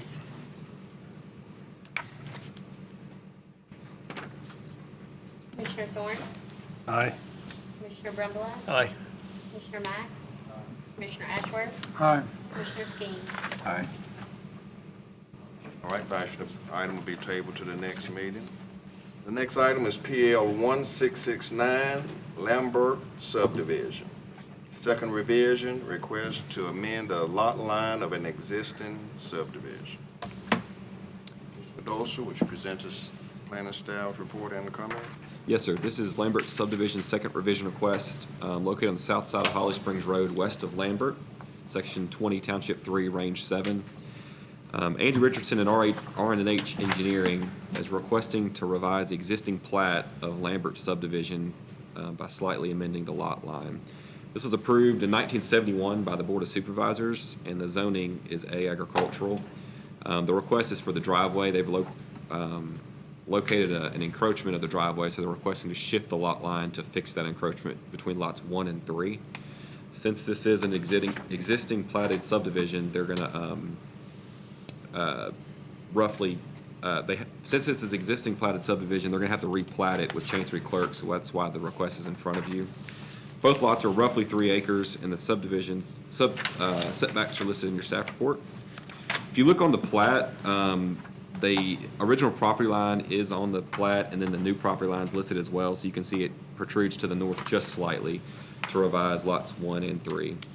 The subdivision standard comments are listed in the back of your staff report, all of which are applicable, so no required improvements for item 3 would be, since it's an existing zoned A subdivision and it's already platted. So generally speaking, this is just a revised slightly a lot line prepared by Andy Richardson and R&H Engineering, and it would be required to be platted and recorded if approved tonight.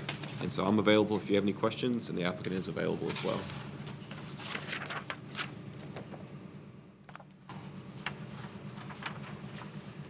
Would the applicant please come forward and state your name and address in its entirety? Jeremy Williams, 3105 Lambert Drive. Just requesting to amend the lot line to the existing fence, which was built in 2000. Right now, the lot line, there's an easement on it, and it comes through part of my driveway. And there's a fence that's been there since 2000 that, as he says, just not far at all, just asking to amend it to the existing fence.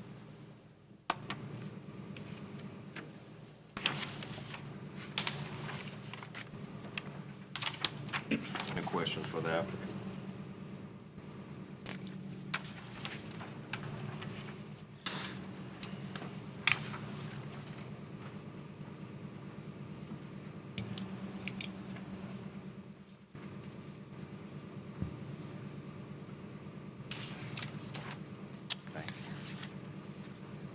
Anyone in support or against this item, please come forward.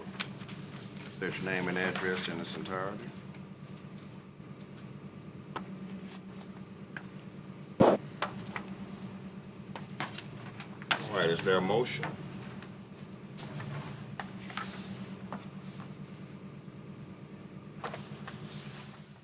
Make a motion to grant the revision request by Andy Richardson, R&H Engineering, representing the property owners to revise the existing plat of Lambert subdivision. Lots are located on the south side of Holly Springs Road, west of Lambert Drive, in section 20, township 3, range 7.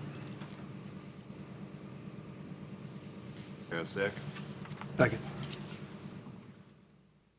Commissioner Thorne? Aye. Commissioner Brumbault? Aye. Commissioner Max? Aye. Commissioner Ashworth? Aye. Commissioner Skeen?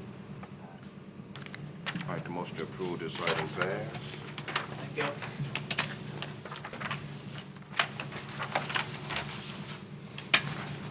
The next item is PL 1670, Compo Church Design Review Variance.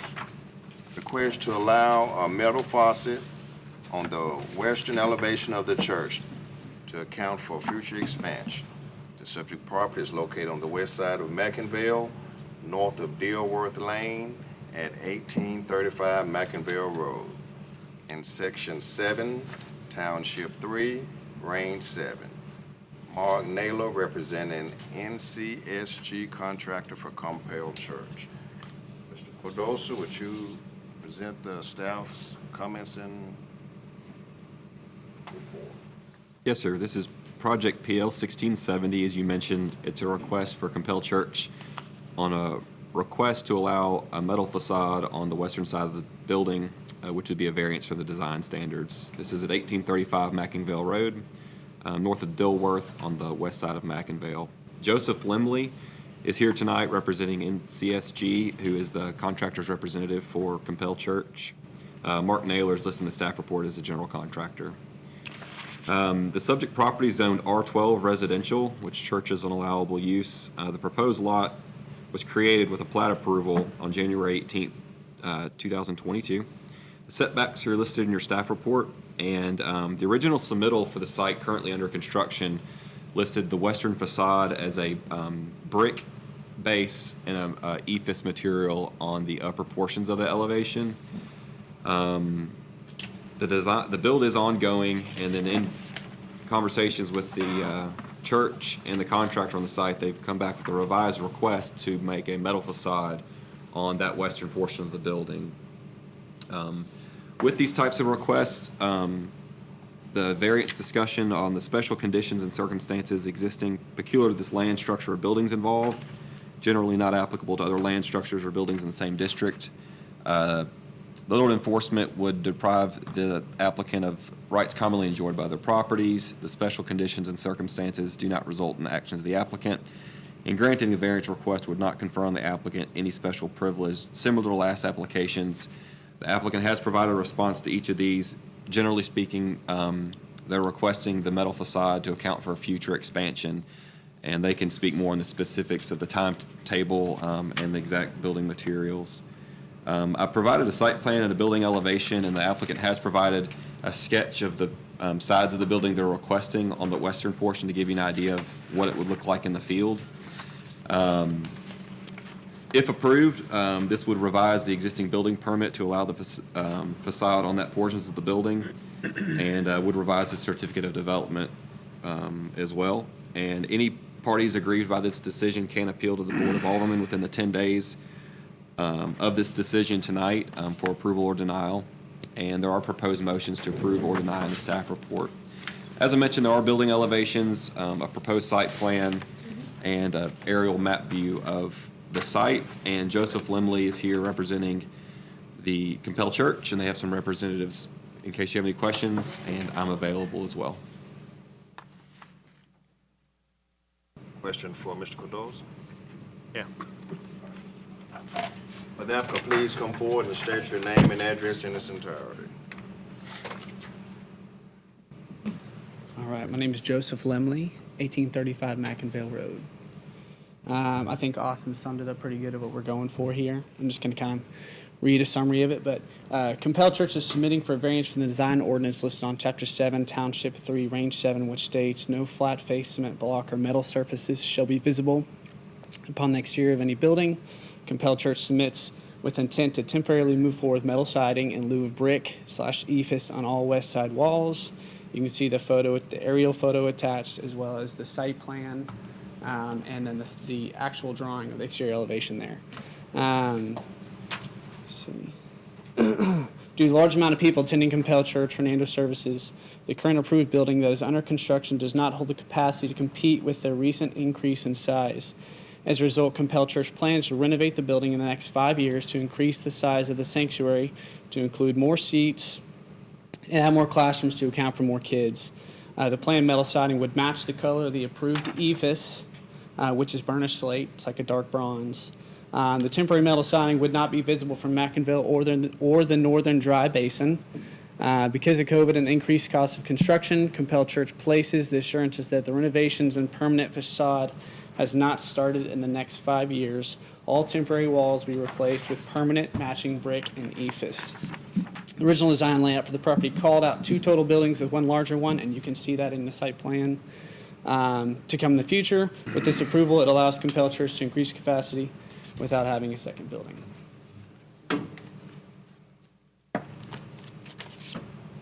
Questions for the applicant?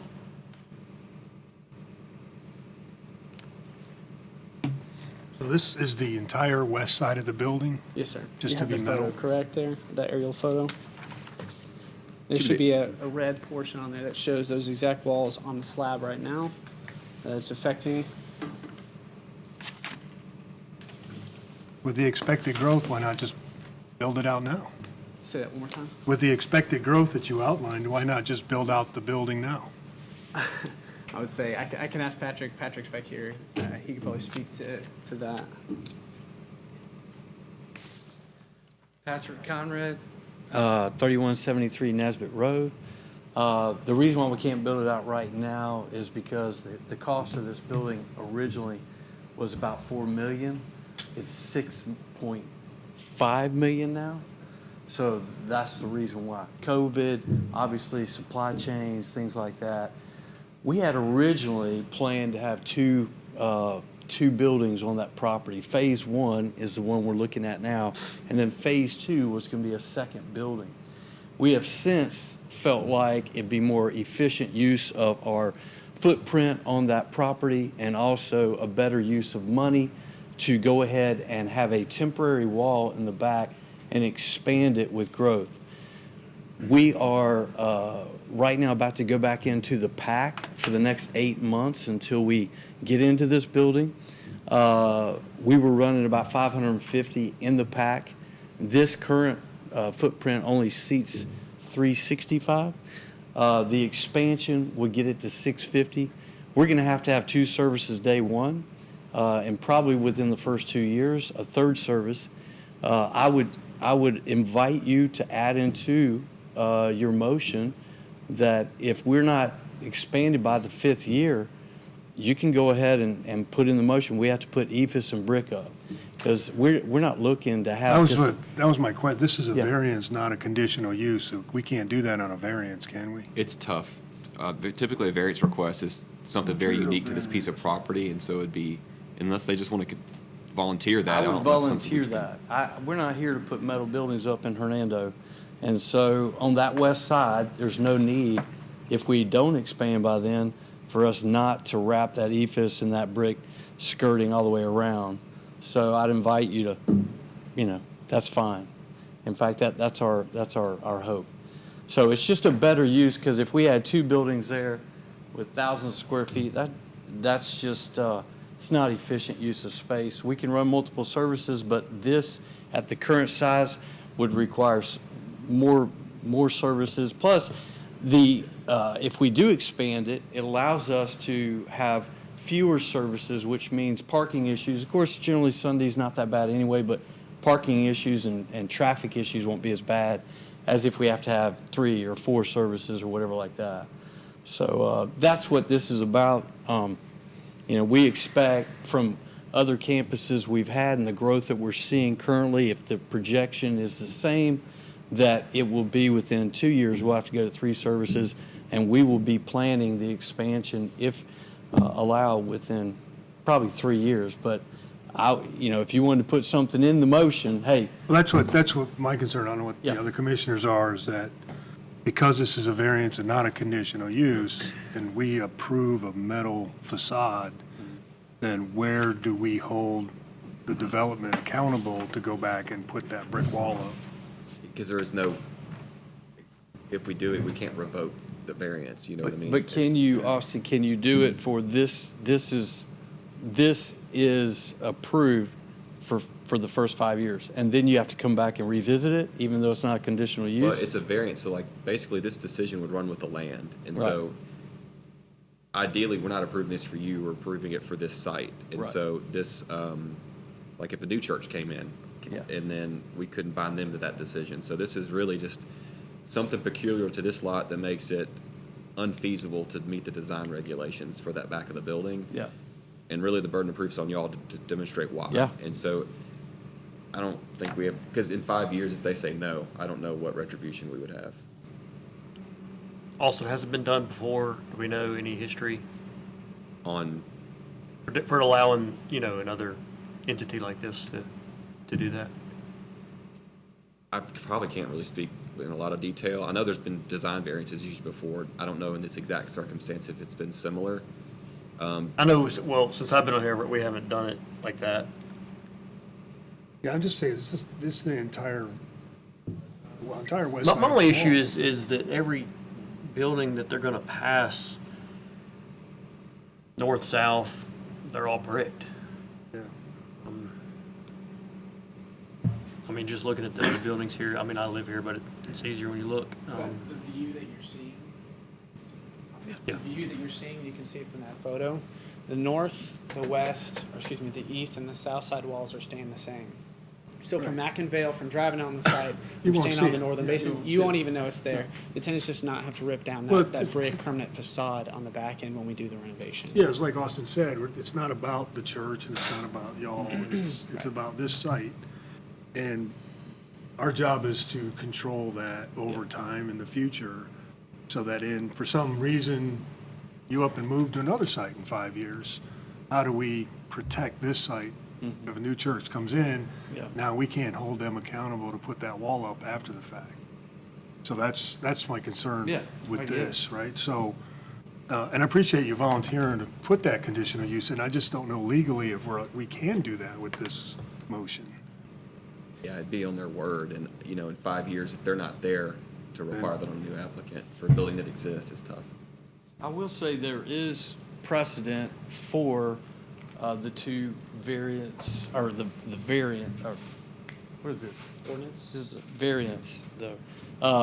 One is aluminum siding has been used on a church that got a variance for a permanent variance, actually. It's decorative aluminum siding, but it's aluminum siding nonetheless that is visible. That's just a mile down the road. And the lack of brick skirting at another church that's just down the road within the last 5 years has been allowed. So those are permanent variances. We're not asking for that. And I don't have a problem putting a time limit on it because I recognize that there's a need for that. And we have no intention of leaving it open-ended. We have precedent from other facilities in this county that we can point to, but I just would throw that out there that there are variances they're more permanent. This is just temporary, is what we're asking for. That's essentially what this variance is, right? If we approve this motion as written, that's a permanent variance, right?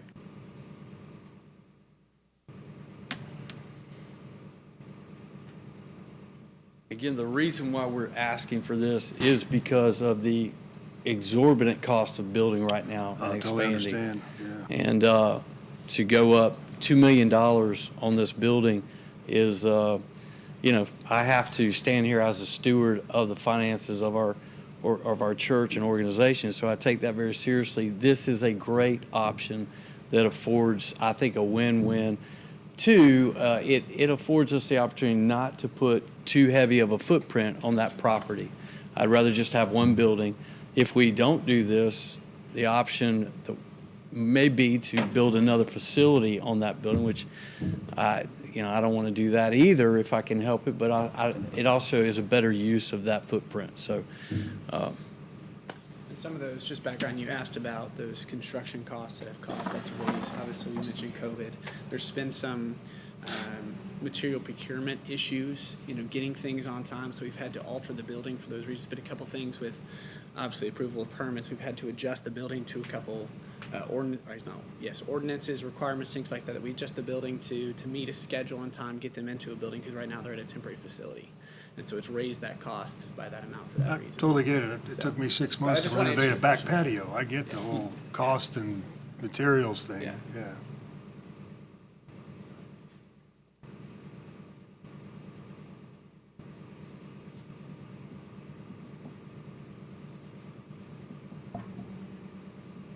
Other questions for the applicant?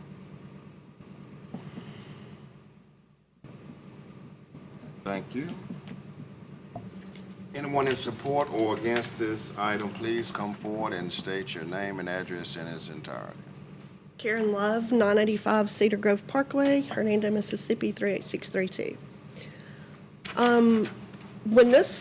When these guys first started building and tore every entire tree down behind our houses, I'm the second house off of McInville.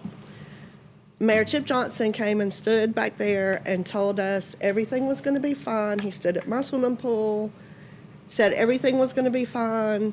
I said, well, my concern is, metal buildings. I drove by their South Haven location, and Mayor Johnson said, I can assure you we've had the problem with other churches in this area wanting to build metal buildings, and it will not be allowed. So here we are asking for a variance for only the back part of the wall to be metal, okay, still metal.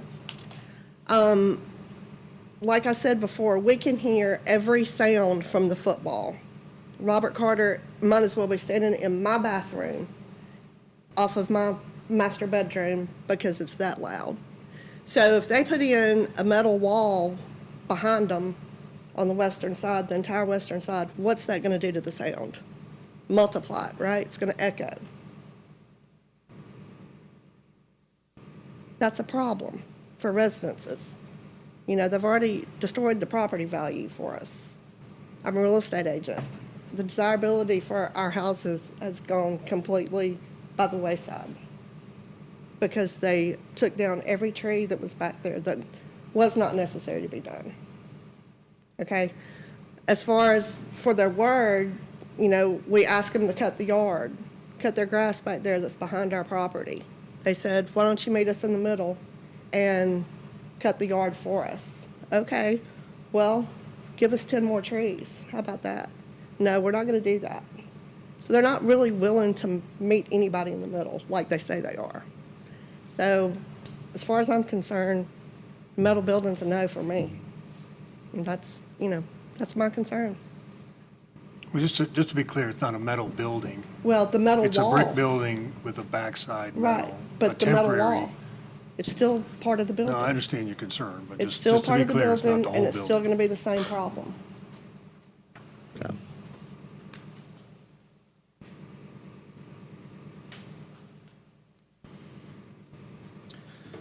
Ryan Kilgore, 965 Cedar Grove Parkway. So obviously a couple of issues with this. My objection to this. Obviously this is proposed.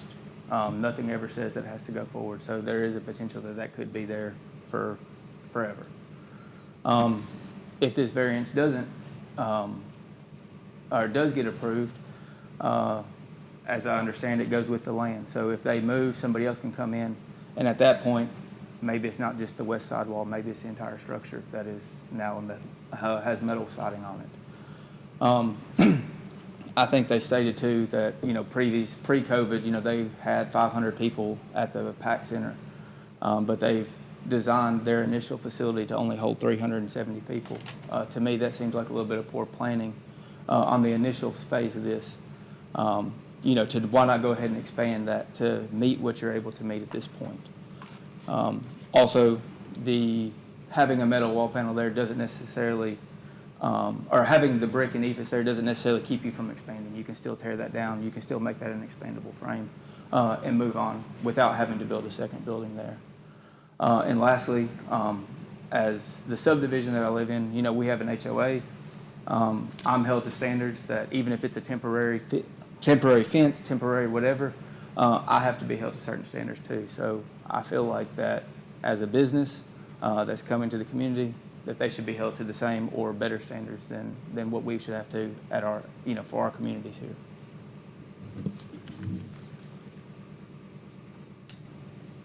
Austin, just to reiterate, does it affect any new walls, any kind of new structures?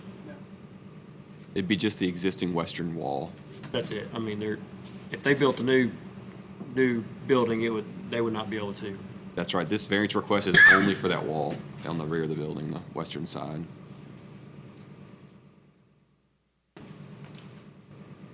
Good evening, Lee Sharp. I live at 867 Cedar Grove Parkway. I have the honor of having the best view of this particular wall that you're talking about in the county. I also am a member of the church, have served with them voluntarily for probably 8 to 10 years, helping with their production. And I say that just to tell you that I have seen the nooks and crannies of the facilities that they have. I've seen their closets. The church does nothing halfway. I'm not at all concerned about what this wall will look like or what it will be composed of. I know it will be something that looks nice, and it will be a metal building. But, you know, Commissioner Athford, I think you mentioned in your invocation that you want to be good stewards of what you've been placed above. And I think that's what the church is trying to do, is to take a common sense approach to future expansion plans and be good stewards and allow them to love God and love people in the best way that they can. Thank you very much.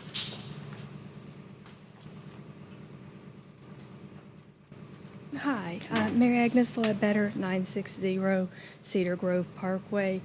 To speak to what he just said, so far they have not been good neighbors. The whole time they've owned the property, it's been this high in weeds. This summer with the building stuff, as Ms. Love said, it's been nothing but weeds. If I had my yard looking like that, the city would be on my doorstep. So I don't really trust what they're saying about the variance. I think you should hold their feet to the fire and hold them to the highest standards for our neighborhood, because even one side of a metal building is not in keeping with our neighborhood. So I would ask that you not give them the variance, because I don't think they're going to keep their word. They haven't kept their word.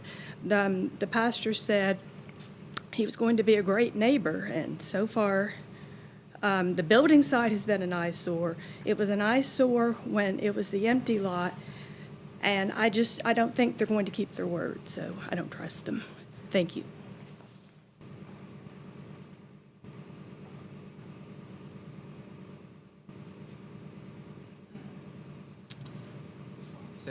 I don't want to disagree with anything they've said. I just kind of want to speak to things that we've tried to do on the contracting side to try to help with this. When we originally submitted landscape drawings for the project, we didn't have any landscaping along the northern side. There were some concerns about the trees that were ripped out. We moved the landscaping to the northern side to try to help with that. We originally had the drawings. There was a basin on the north side. They had some concerns about the location of the basin. We did everything we could to see if there's a way we could move it south, away from them. We moved the basin 5 feet to the south. When we got concerns of grass growing and the weeds that we had put there to hold the dirt down in that basin, we called someone out to go mow, and now we mow twice a month over there. We mow the grass over there. There were some complaints about the burning and the smoke, so our permit was removed, and we are now chipping and paying an extra $25,000 to chip all the wood and try to spread it out and avoid having to haul it off. So that's all I wanted to say.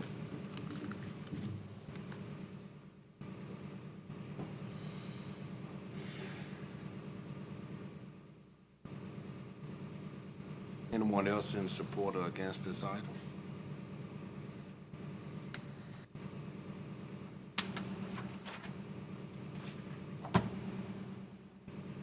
Any other questions from the commissioners?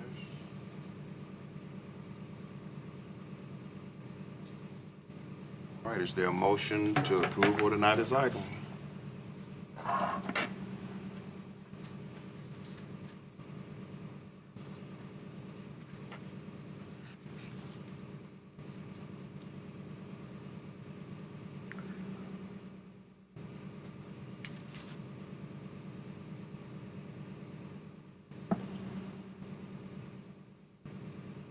I'm going to make a motion to table the item until the next regularly scheduled meeting. In the event the commission should feel that they need additional information submitted by the applicant, or if the commission feels they need more time to consider their request.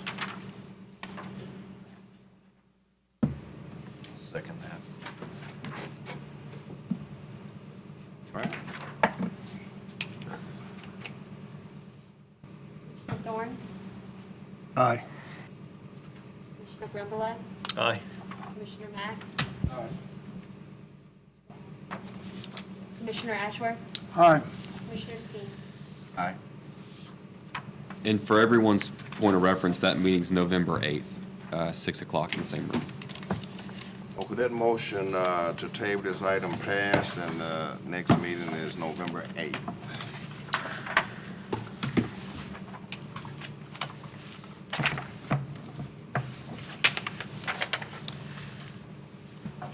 So, last thing tonight, there's an invitation in your packet. I hope everyone can attend the training session we've got lined up. We've got some great speakers, and we're going to provide lunch. So it's on October 27th. And if you're able to make it or not, please RSVP to the address on that piece of paper there. I'm looking forward to it, and hopefully everyone can attend. Yeah, I got the email today. Is there I'm going to be out of town. We'll get you going.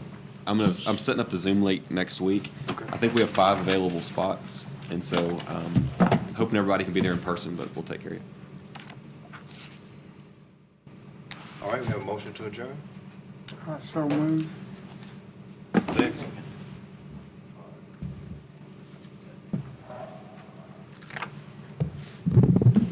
Aye. All right.